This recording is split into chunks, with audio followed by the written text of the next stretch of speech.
Hey, Bill here as always. Thank you for the nice mentions on social media. Does allowance spoil kids? No, parents do. Allowances are just the misused vehicle of choice. Used correctly, allowances teach kids to be responsible and thoughtful with money.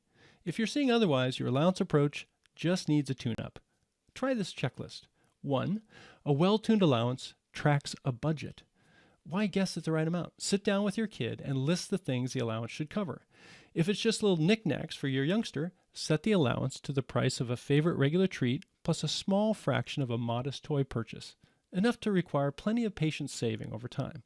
If the allowance covers clothing for a teen, put your teen in charge of proposing a budget for the season or the year.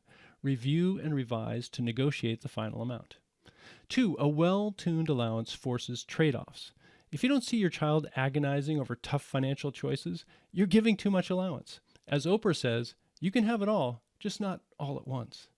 Number 3, a well-tuned allowance allows mistakes. Aside from a few obvious ground rules, let your kids make the purchase decisions.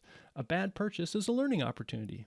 My grown daughter still remembers torching her annual high school clothing budget on that Neiman Marcus chiffon prom gown. Total times worn? 1. 4. A well-tuned allowance enforces consequences.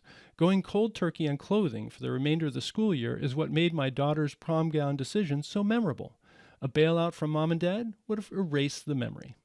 5. A well-tuned allowance prompts ongoing discussion. Your kids need and deserve your experienced counsel. Go ahead and discuss spending decisions. Just don't dictate them on the one hand or completely ignore them on the other. And finally, 6. A well-tuned allowance saves you money. Yes, you heard that right. A well-crafted allowance doesn't create extra spending. It pays for the things you would have purchased anyway. Even better, it constrains spending. It transforms ad hoc emotional spending on kids into controlled mindful spending by kids. So if your allowance policy is spoiling your kid, don't junk the allowance. Just tune it up.